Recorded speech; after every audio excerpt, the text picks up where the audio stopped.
உங்கள் தமிழ் நேசன் TV YouTube channel. இங்கேயே அவங்க வந்துட்டு இன்டர்வியூ பண்ணி அப்படி தேர்ச்சி பெற்றவங்களை இங்கேயே வந்துட்டு மருத்துவ பரிசோதனை செய்து பிறகு வேலை கடிதமும் இங்கேயே இன்றைக்கே ஒப்படைச்சோம். ஒரு 4 பேர்த்துக்கிட்ட பலர் வந்துட்டு இன்னும் இன்டர்வியூவில் இருக்கிறாங்க. வெளிநாட்டு தொழிலாளர்களுக்கு லிண்டோங் துவோபுடோ அம்பாட் ஜாம் திட்டம் கட்டாயம். உள்ளூர் தொழிலாளர்களுக்கு விருப்பத்தின் பேரில் பங்களிக்கும் வகையில் மாற்றம். டத்தோஸ்ரீ ரமணன் தகவல். வெளிநாட்டு தொழிலாளர்களுக்கு சமூக பாதுகாப்பு அமைப்பின் பெர்கேசோ லிண்டோங் துவோபுடோ அம்பாட் ஜாம் திட்டத்திற்கான பங்களிப்பு தொடர்ந்து கட்டாயமானது என்று மனிதவள அமைச்சர் டத்தோஸ்ரீ ரமணன் தெரிவித்துள்ளார். பொதுமக்களின் கருத்துக்களை கருத்தில் கொண்டு அமைச்சரவை எடுத்த முடிவை தொடர்ந்து உள்ளூர் தொழிலாளர்களுக்கு இந்த திட்டம் இனி கட்டாயமல்ல என்றும் அவர்கள் விருப்பத்தின் பேரில் பங்களிப்பு செய்யலாம் என்றும் அவர் இன்று வெளியிட்ட அறிக்கையில் குறிப்பிட்டுள்ளார். உடனடியாக நடைமுறைக்கு வரும் இந்த மாற்றத்தின் மூலம் உள்ளூர் தொழிலாளர்கள் தங்கள் தேவை மற்றும் சூழ்நிலைக்கு ஏற்ப இந்த திட்டத்தில் சேருவதை தீர்மானிக்கலாம். இதற்கான செயல்பாட்டு முறைகள் மற்றும் பதிவு செய்யும் நடைமுறைகள் குறித்த கூடுதல் விவரங்களை பெர்கேசோ விரைவில் அறிவிக்கும் என்றும் அவர் கூறினார். அதே வேளையில் வெளிநாட்டு தொழிலாளர்களுக்கு இத்திட்டம் தொடர்ந்து கட்டாயமானது என்றும் தற்போதுள்ள சட்ட விதிகளின்படி இது அமல்படுத்தப்படும் என்றும் அமைச்சர் உறுதிபட தெரிவித்தார். வேலை நேரத்திற்கு பிறகு மற்றும் பணியிடத்திற்கு வெளியே ஏற்படும் விபத்துகளிலிருந்து தொழிலாளர்களுக்கு பாதுகாப்பு வழங்கும் இந்த திட்டம் ஒரு முக்கியமான சமூக பாதுகாப்பு முயற்சியாகும் என்று அவர் சுட்டிக்காட்டினார். மேலும் இத்திட்டத்தின் தாக்கம், செயல்திறன் மற்றும் நீண்டகால நிதி நிலைத்தன்மை குறித்து இந்த ஆண்டின் இறுதிக்குள் மனிதவள அமைச்சு மறு ஆய்வு செய்யும் என்றும் தேவைப்பட்டால் 1969 ஆண்டின் தொழிலாளர் சமூக பாதுகாப்பு சட்டம் 4 திருத்தங்கள் கொண்டு வரப்படும் என்றும் டத்தோஸ்ரீ ரமணன் தெரிவித்தார். முதலீடுகளை ஈர்ப்பதற்கும் உயர் மதிப்புள்ள வேலைவாய்ப்புகளை உருவாக்குவதற்கும் முக்கிய வளர்ச்சி திட்டங்கள் மூலம் உள்ளூர் திறமையாளர்களை தக்க வைப்பதற்கும் மாநிலம் தனது முயற்சிகளை தீவிரப்படுத்துவதால் பேரா ஈப்போவில் தொழில் சார்ந்த பொருளாதார உத்வேகம் பெற்று வருகிறது. கிரியான் ஒருங்கிணைந்த பசுமை தொழிற்பூங்கா KIGIP போன்ற முக்கிய திட்டங்களை அடிப்படையாக கொண்ட மாநிலத்தின் நீண்டகால பொருளாதார உத்தியானது உள்ளூர் வேலைவாய்ப்பு சந்தையை வலுப்படுத்துவதையும் பேராக்கில் உள்ள இளம் திறமையாளர்களை தக்க வைப்பதையும் நோக்கமாக கொண்டுள்ளது என்று பேரா மந்திரி பசார் டத்தோஸ்ரீ சரானி முகமட் தெரிவித்தார். நிகழ்ச்சி குறித்து பேரா மாநில ஆட்சிக்குழு உறுப்பினர் டத்தோ சிவனேசன் அவர்கள் ஊடகவியலாளர்களிடம் கூறியதாவது. சரி, வணக்கம். இன்று நம்ம வந்துட்டு பேராக்கில் ஹோட்டல் கஷரினால் இருக்கிறோம். இன்று அரை நாள் பேராக் மாநிலத்தோட 4வது வருட அறிக்கையை, மேம்பாட்டு அறிக்கையை எம்பி தாக்கல் செய்தார். இதில் பல கோணங்கள், அதாவது மாநில அரசாங்கத்துக்கு வருமானங்கள் 2022 இந்த வருடம் வரை எவ்வளவு, அதில் வேலை வாய்ப்பு, சுகாதாரம் என்று பல கோணங்களில் இந்த 212 பக்க அறிக்கை தாக்கல் செய்யப்பட்டது. அதே வேளையில் வெளியே சில பூத்லாம் அமைச்சிருக்காங்க. அதில் குறிப்பாக என் துறையை சேர்ந்த மனித வளத்துக்கு 12 பூத்து அமைச்சு மொத்த வேலை வாய்ப்பு இன்றைய சூழ்நிலையில் அந்த 12 நிறுவனத்தில் 1117 வேலை கோசம். அதில் இன்றைக்கி இதுவரை இன்டர்வியூ பண்ணது 400 பேர். அதில் ஷார்ட் லிஸ்ட் பண்ணது 100 பேர்த்த ஷார்ட் லிஸ்ட் பண்ணியிருக்காங்க. புரோட்டான் மட்டும் இங்கேயே அவங்க இன்டர்வியூ பண்ணி அப்படி தேர்ச்சி பெற்றவங்களை இங்கேயே மருத்துவ பரிசோதனை செய்து பிறகு வேலை கடிதமும் இங்கேயே இன்றைக்கே ஒப்படைச்சோம். ஒரு 4 பேர்த்துக்கிட்ட பலர் இன்னும் இன்டர்வியூவில் இருக்கிறாங்க. இதில் இன்றைக்கி இன்டர்வியூக்கு நான் சொன்ன மாதிரி வேலை கோசம் 1117. ஆனால் இது வரைக்கும் வந்தவர்கள் ஏறக்குறைய ஒரு 400 பேர்த்துக்கிட்ட வந்திருக்காங்க. அந்த வந்தவண்ணம் இருக்கிறாங்க. இதில் இந்திய இளைஞர்கள் வந்து கொஞ்சம் அதிகமாகவே வந்திருக்காங்க. ஏறக்குறைய வந்துட்டு ஒரு 8% இந்திய இளைஞர்கள், மற்றவர்கள்லாம் மலாய்க்கார இளைஞர்கள் வந்திருக்காங்க. இந்த மாதிரி வாய்ப்பை வந்துட்டு நம்ம இளைஞர்கள் பயன்படுத்திக்கணும். வீட்டில் உட்காந்துட்டு எனக்கு வேலை கிடைக்கல அப்படின்னு சொல்கிறத விட இந்த மாதிரி இடத்துக்கு வந்து வேலை வாய்ப்பை அவங்களே உருவாக்கலாம். பெரிய பெரிய நிறுவனங்கள், பொட்டானிக் ஹாஸ்பிட்டல், இந்த ஹோட்டல்லையே வந்துட்டு ஏறக்குறைய வந்து 30 வேலை கோசம் இருக்குது. அப்புறம் வந்துட்டு புரோட்டானில் வந்துட்டு 800 வேலை கோசம் இருக்குது. இந்த புரோட்டானில் வந்துட்டு கார் உற்பத்தி செய்யும் ஒரு தொழிற்சாலை. அதில் வந்துட்டு அவங்க வந்து ட்ரைனிங் கொடுக்குறாங்க. நல்ல சம்பளம், நல்ல ஊதியம், நல்ல அலவன்ஸு, உயர்வதற்கு நல்ல வாய்ப்பு இருக்குது. ஆக நம்மவர்கள் வந்து கூட சேரணும்.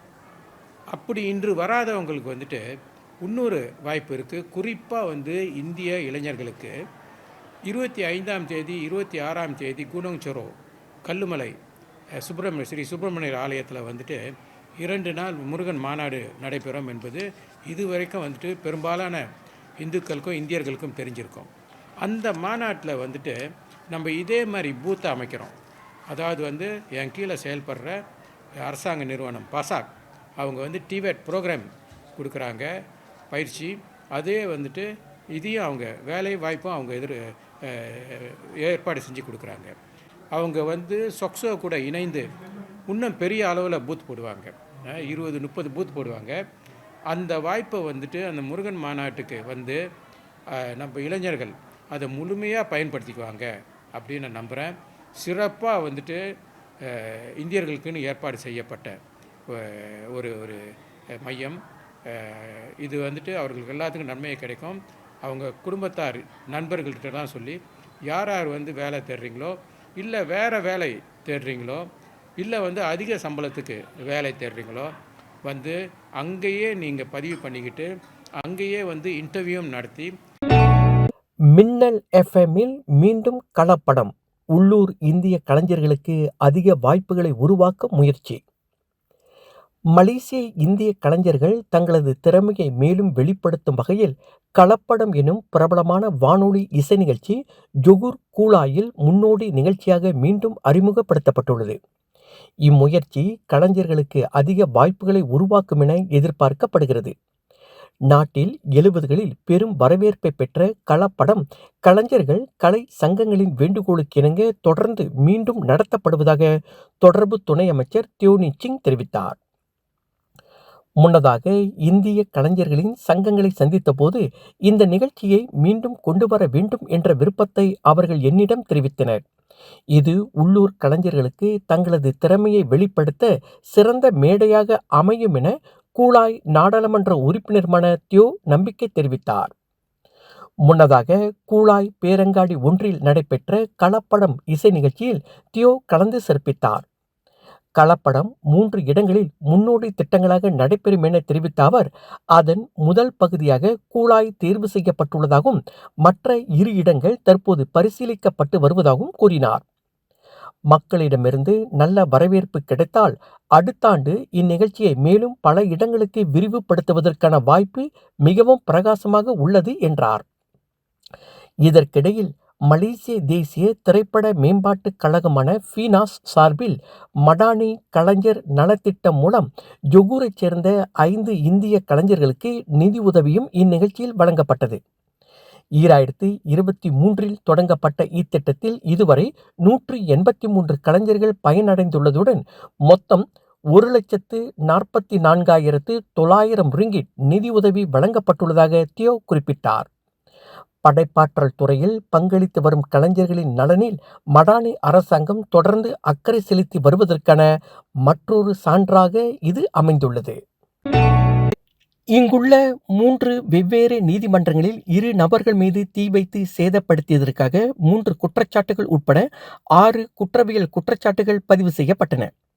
34 வயதான எம் தினகரன் மற்றும் பி ரத்தினேஸ்வரி இருவரும் அமர்வு நீதிமன்றத்தில் ஆஜராகி கடந்த மாதம் வெவ்வேறு சம்பவங்களில் நிகழ்ந்த தீ வைத்து சேதம் விளைவித்ததாக கூறப்படும் 3 குற்றச்சாட்டுகளுக்கு தாங்கள் குற்றமற்றவர்கள் என வாதிட்டனர். அமர்வு நீதிமன்ற நீதிபதி ஜைனுல் ஷாரின் முகமது முன்னிலையில் அந்த தம்பதியினர் ஜூன் 4ஆம் தேதி அதிகாலை 4 மணிக்கு பக்கான் ரசாகி ரோகம் சாலை 13இல் உள்ள ஒரு வீட்டின் மீது வேண்டுமென்றே பெட்ரோல் குண்டை வீசி அந்த வீட்டிற்கும் ஒரு காருக்கும் சேதம் விளைவித்ததாக குற்றம் சாட்டப்பட்டனர்.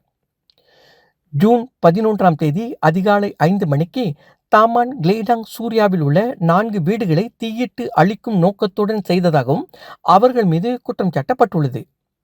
குற்றவாளி என நிரூபிக்கப்பட்டால் 20 ஆண்டுகள் வரை சிறை தண்டனையும் அபராதமும் விதிக்கப்படும்.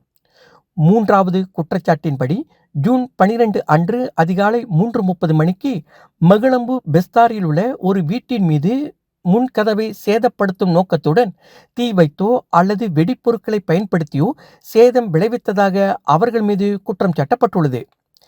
இதில் குற்றவாளி என நிரூபிக்கப்பட்டால் 14 ஆண்டுகள் வரை சிறை தண்டனையும் அபராதமும் விதிக்கப்படும்.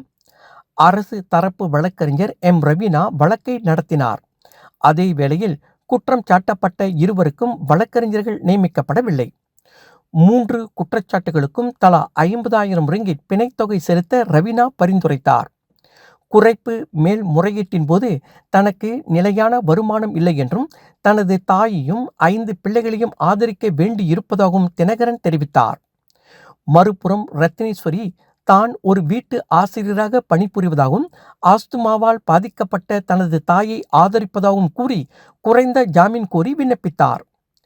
நீதிமன்றம் ஒவ்வொருவருக்கும் 11,000 ரிங்கிட் ஜாமீன் வழங்கியதுடன் ஆவணங்களை சமர்ப்பிப்பதற்கு ஆகஸ்ட் 11ஆம் தேதியை நிர்ணயித்தது. குற்றம் சாட்டப்பட்ட இருவருக்கும் வழக்கறிஞர்களை நியமிக்க வேண்டுமென்றும் நீதிமன்றம் உத்தரவிட்டது. நீதித்துறை நடுவர் நீதிமன்றத்தில் நடைபெற்ற தனி விசாரணையில் ஜூன் 5ஆம் தேதி காலை 5:20 மணிக்கு தாமான் ரெஸ்து ஜெயாவில் உள்ள ஒரு வீட்டில் வேலி மற்றும் கார் மீது சிவப்பு வண்ணம் தெளித்த குற்றத்தை தினகரன் ஒப்புக்கொண்டார். தமிழ் நேசன் டிவியை லைக் பண்ணுங்க, சப்ஸ்கிரைப் பண்ணுங்க, சப்ஸ்கிரைபர் பெல் பிரஸ் பண்ணுங்க. இது ஒரு தமிழ் நேசன் டிவி தயாரிப்பு.